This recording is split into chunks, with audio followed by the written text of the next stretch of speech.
Hey everybody, how you doing? This is Mike Killian of the Navigator Ministry out of Charlotte, North Carolina. I'm going to bring another message to you today to follow up the one from yesterday. Let me get my cell phone situated just perfectly here. I'm back in my studio, which is my bedroom. Right there behind me is my studio backdrop for the down there. I turned my bedroom into a studio. Today I want to follow up on yesterday's message, the one that was entitled, a vital word. Okay, for that was for January the 22nd. Today is January the 23rd, and I want to come back with another message today.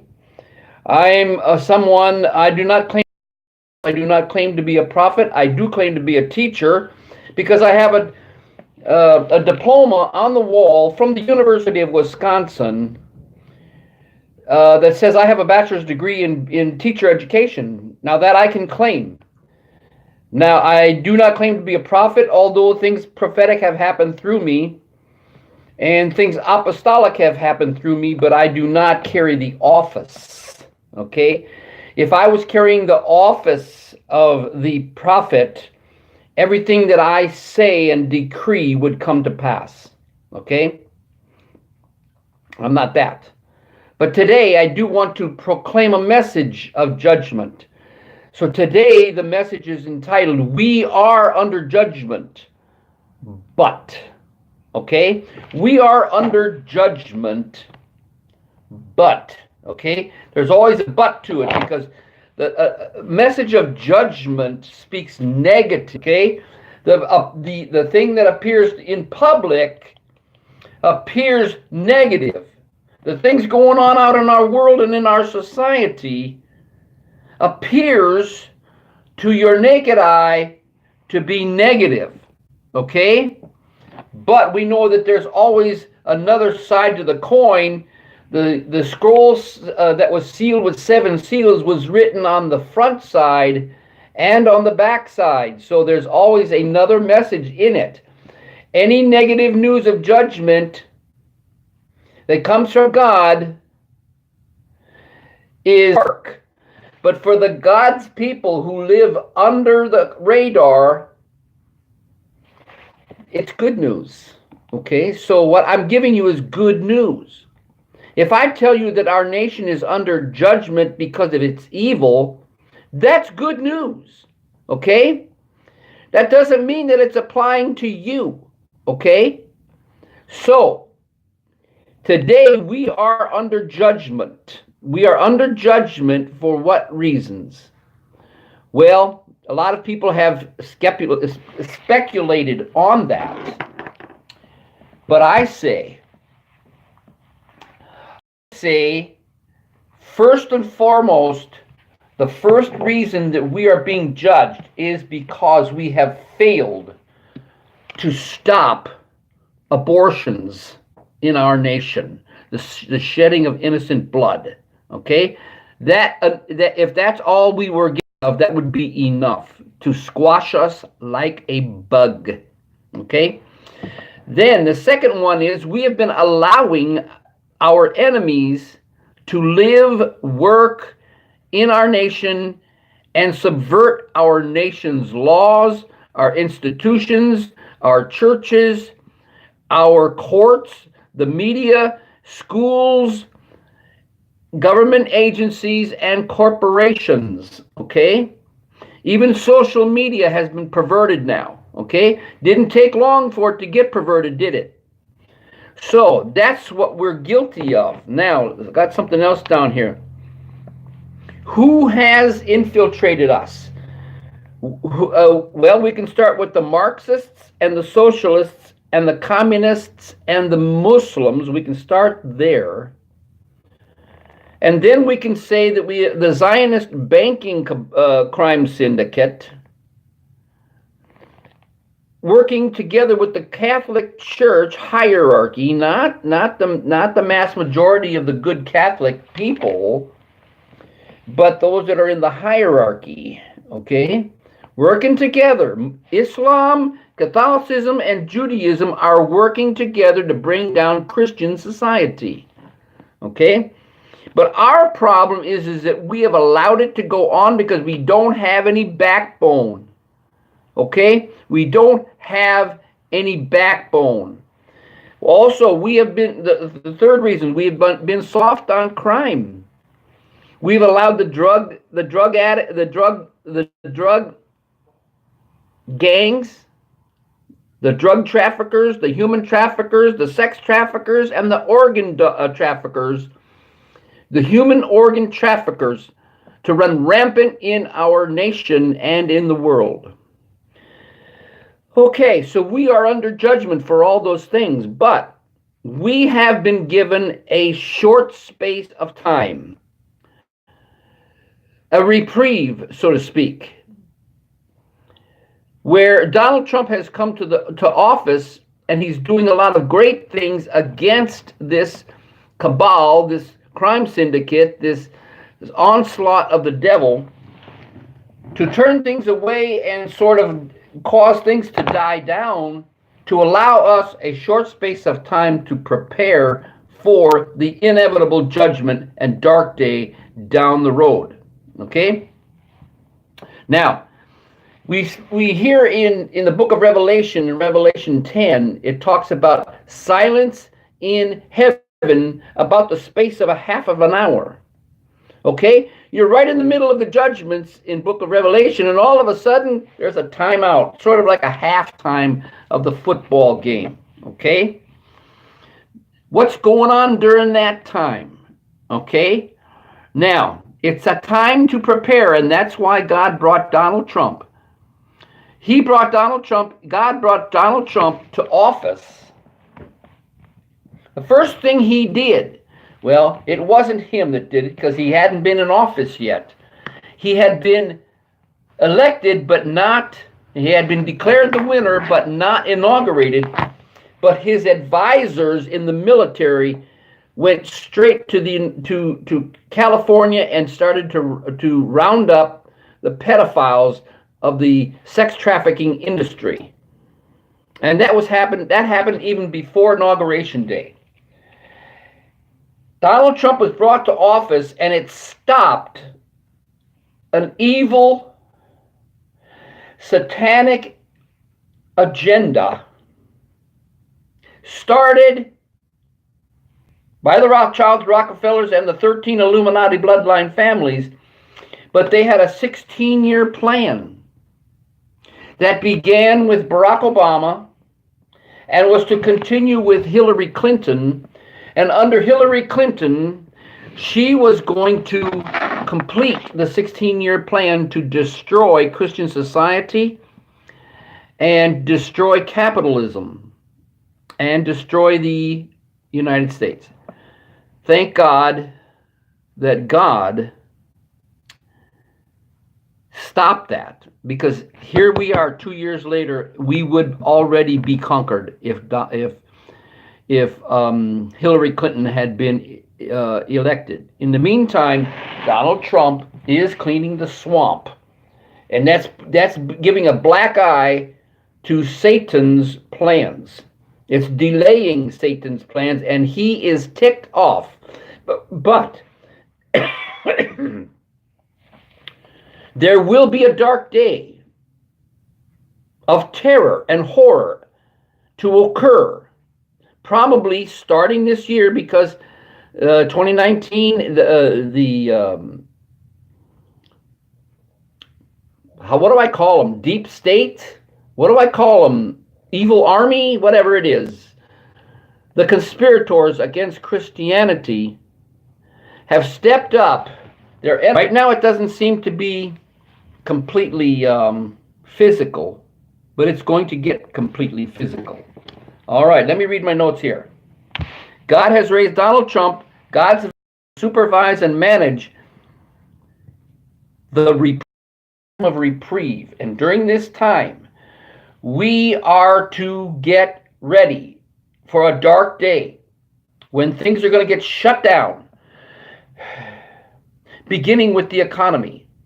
It will begin with the central banks of Europe. They will go belly up. And then that'll affect everybody else in this world.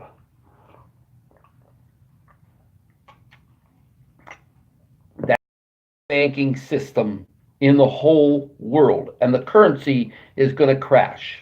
Of terror and horror to occur, probably starting now, 2019, and heading into 2022, 21, 22, somewhere in there. And that must come. Why? Okay. Why? Because God is judging. Why must God judge? Because we asked him to in our prayers. Way back before Barack Obama was elected, people prayed. Remember the 2 Chronicles 7:14 movement that started here in the United States? If my people shall humble themselves and pray and seek my face, I shall hear from heaven and heal their land. That started, it took, I don't know when that started. 90s maybe?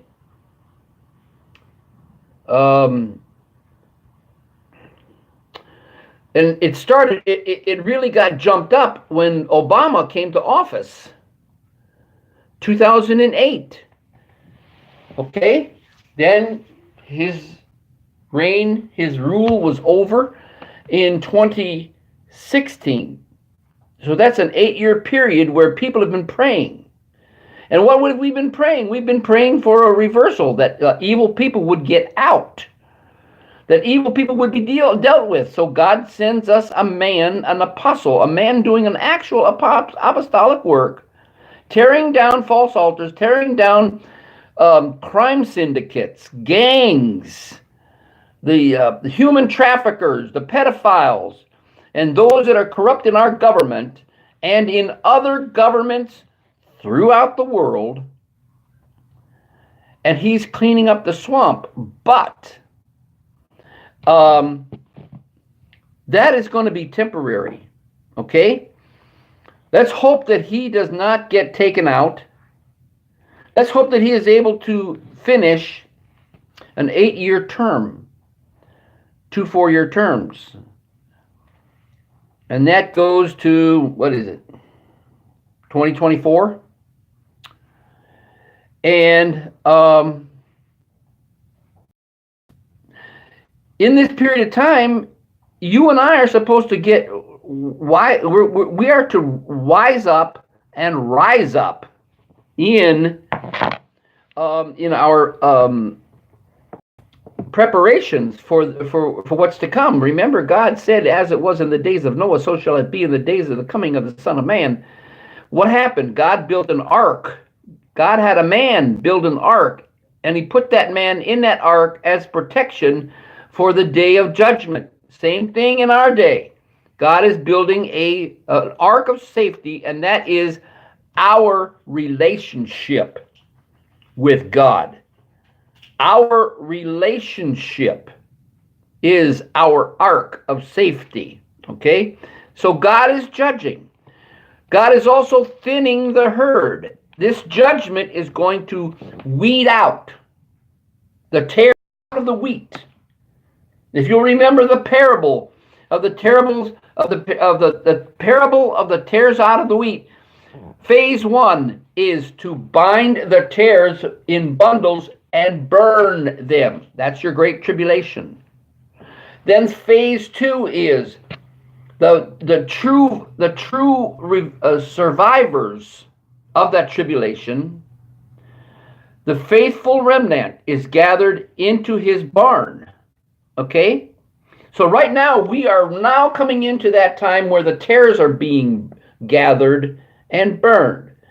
And we're going to start with Guantanamo Bay, Cuba prison in Guantanamo Bay, Cuba.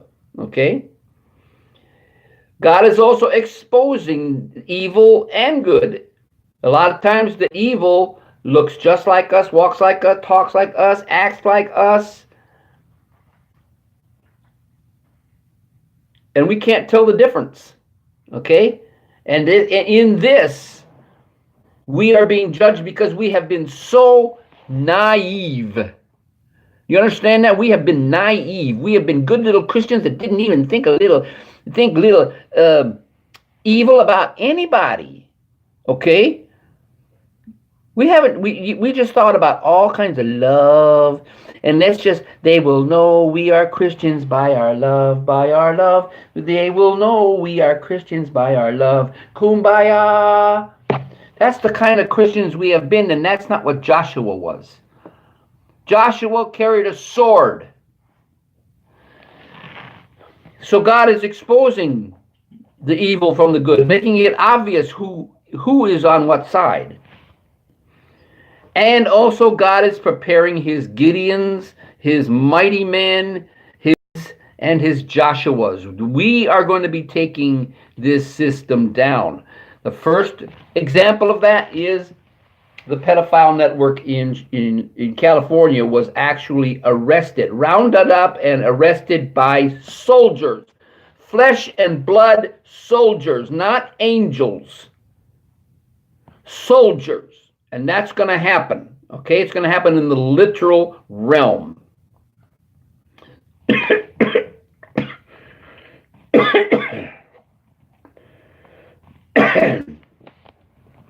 So, the next thing I want to talk about, what do I do now?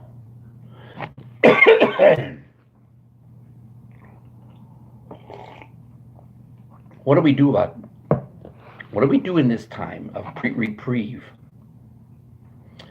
which could go on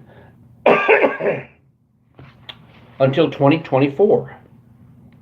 First of all, we need to get our attitudes right. We need to stop being stupid. We need to stop being naive and blind.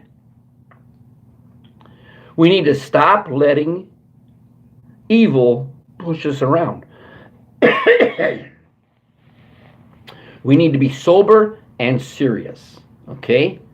So get your attitude right. Second of all, we need to pray, praise, and study a lot. Okay?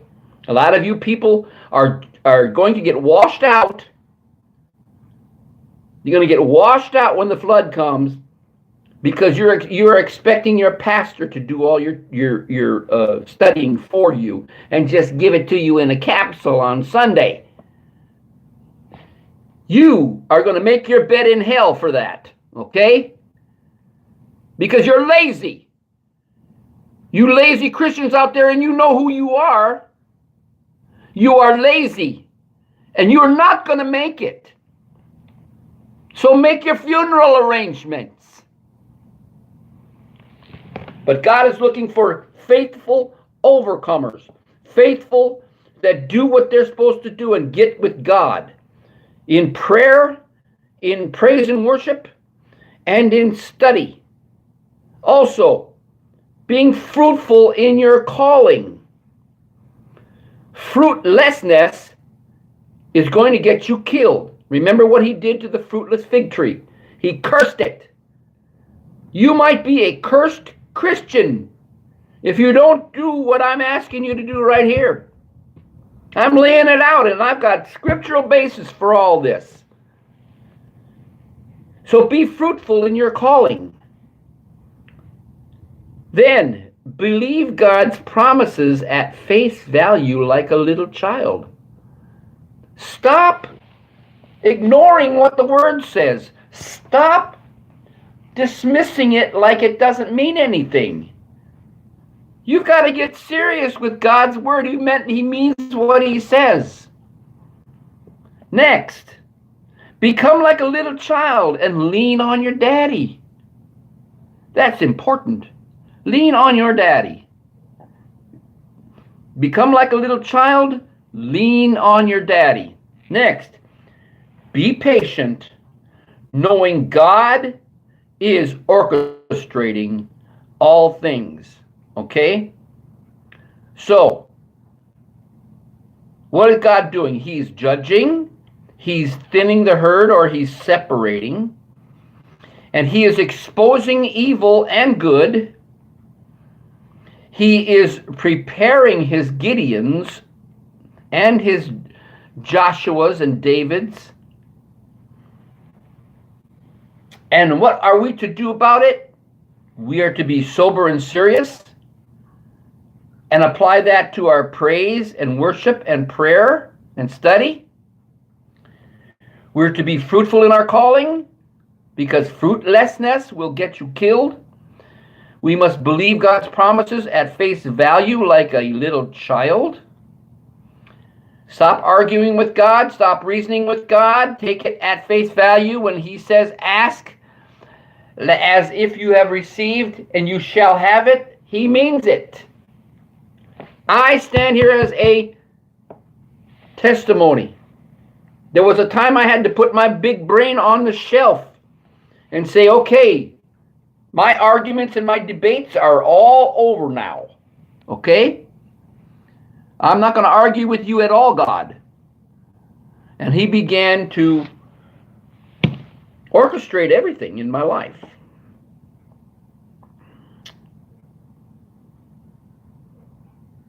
So, be fruitful in your calling. Believe God's promises at face value. Become like a little child and be patient, knowing God is orchestrating everything. If you put your hands on it, you're going to mess up what he's doing.